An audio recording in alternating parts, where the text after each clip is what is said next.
Welcome back to It in the Spotlight with myself, Lee Ellery, still here at Glamorgan County Cricket Club at Disability Wales's annual conference. With me now is Lucy Hinksman from All Wales People First. I'm just going to ask her a few questions about what she's found good about this morning so far and how she feels in general about media portrayal of disabled people. So Liz, how do you feel in general about media portrayal of disabled people? I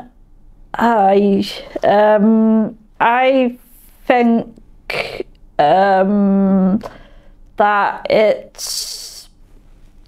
it's good, but it could be improved like everything else. Like I was lucky enough about a year and a half ago. I was actually on BBC Wales Today, talking about what I want to happen if I was like like Mark Drakeford. Okay. So the First Minister of Wales. Yeah, so if I was the first, so BBC Wales Today sent something and said if you would like to, if you wanted to be the First Minister of Wales, what would, how would you run Wales? And I said about cutting down the barriers of disabled people, and they were really like interested in my story, and they came to interview me about it. Was that in relation to speaking about getting more media coverage on things, or was it in general?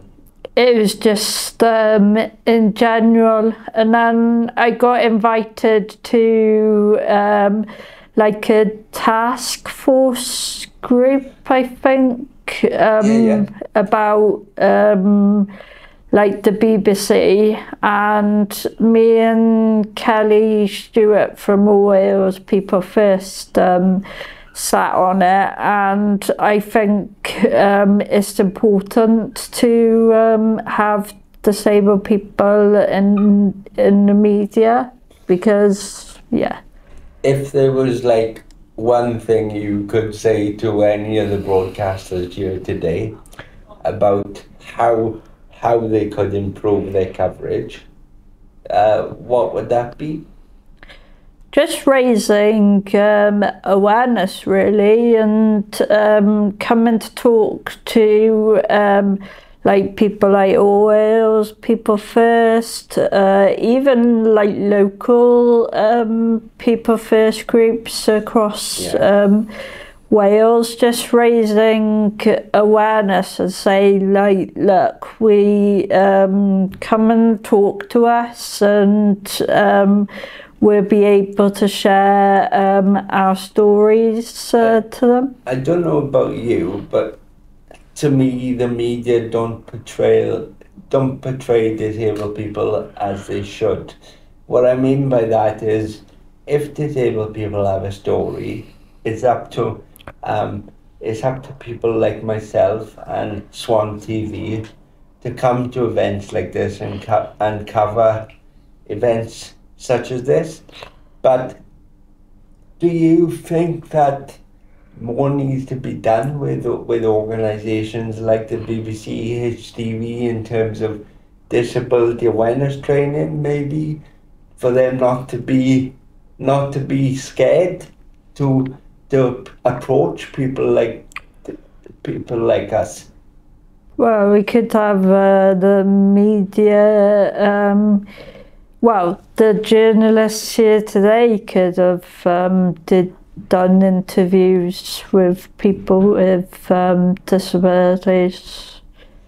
Yeah, and coming away from the conference slightly, I know outside of this conference today, you've been doing a lot of work with All Wales People First on the photography project, which is directly funded in part by the Welsh Government, called the Through Your Eyes project. Can you tell me a bit about that?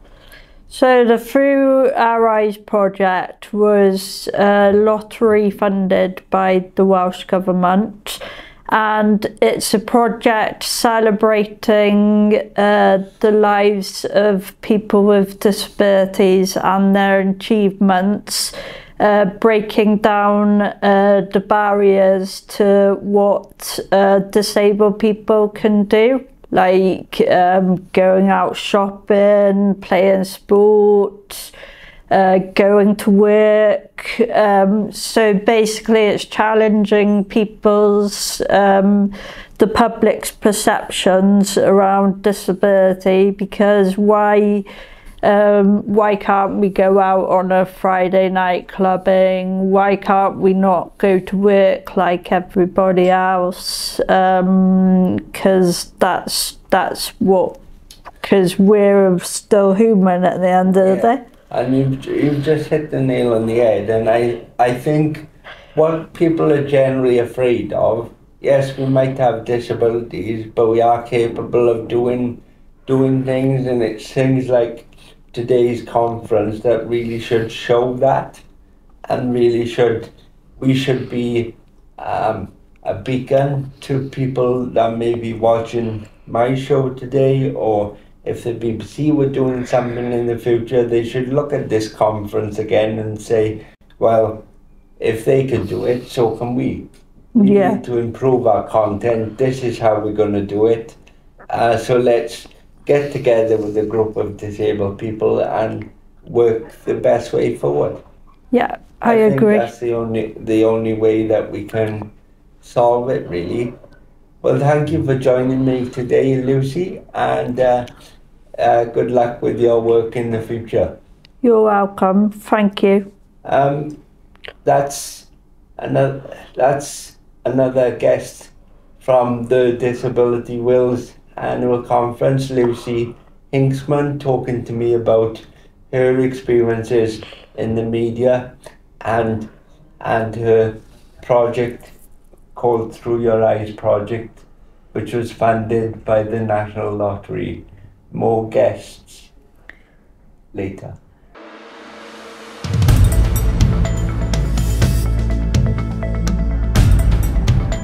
Well, welcome back everyone. We're still in Cardiff at the Glamorgan County Cricket Ground for the Disability Wales annual conference, and I'm with my next guest, who is Natasha Hurst, President of the NUJ, National Union of Journalists. So welcome to the show, Natasha. Can you tell me a bit about your work with the NUJ and what you do, first of all? Yeah, so I was elected to represent disabled members on the National Executive Council of the NUJ. And I've been very involved with the union for quite a few years. And then in April of this year, I was elected as president of the NUJ, which is a role that I'll have for 2 years. So it's a fantastic opportunity to talk about disability in journalism, to try to improve how the media reports on disability issues, and also to try to make the media industry more inclusive for disabled journalists. Yeah, so going back on your work with the Disability Rights Task Force, how have you engaged some of that work with the NUJ?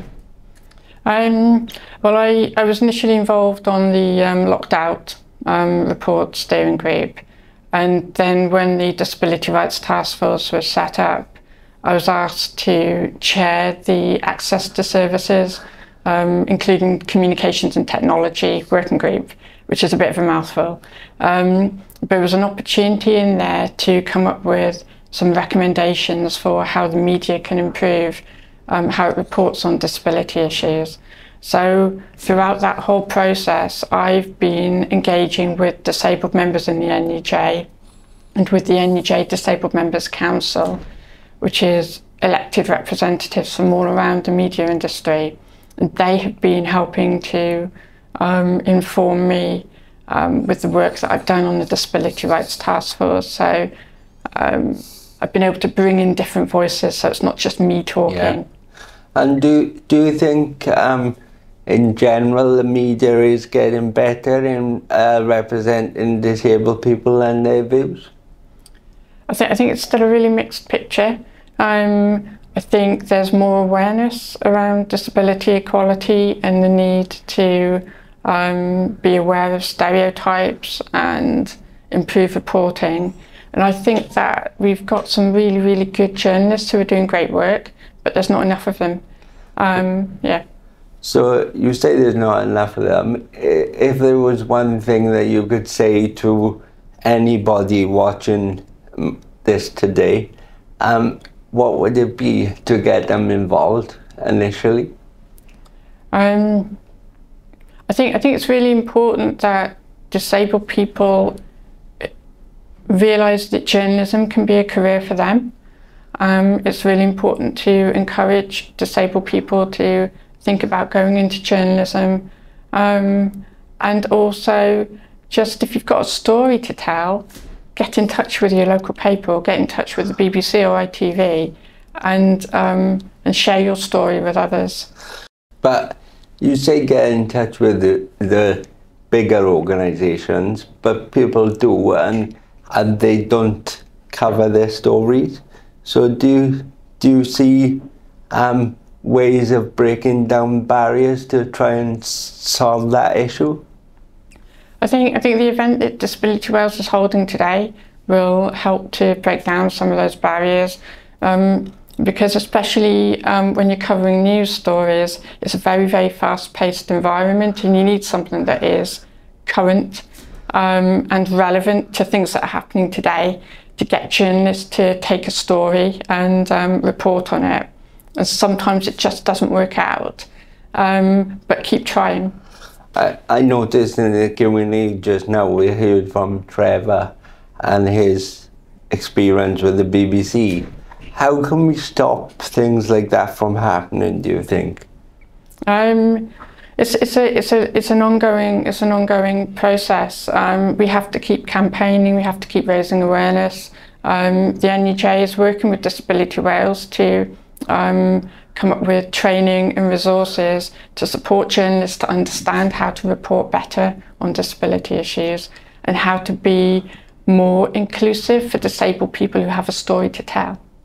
And if people want to get involved in the media initially, like for the NUJ, for example, is there any training packages that they could access?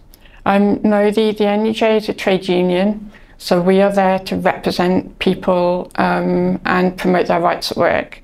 So if you wanted to study journalism, you would need to go to a college or a university or a course that provides journalism training, and there are lots of different ones around Wales and online and around the UK.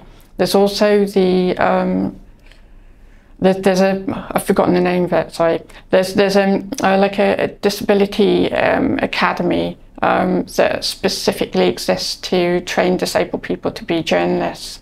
So that could be a good place for disabled people to start. Well, thank you for joining me today, Natasha, and good luck with your future work with the NUJ. Thanks so much, it's good to be here. That was Natasha Hurst from from National Union of Journalists. I will have another 2 interviews coming very soon.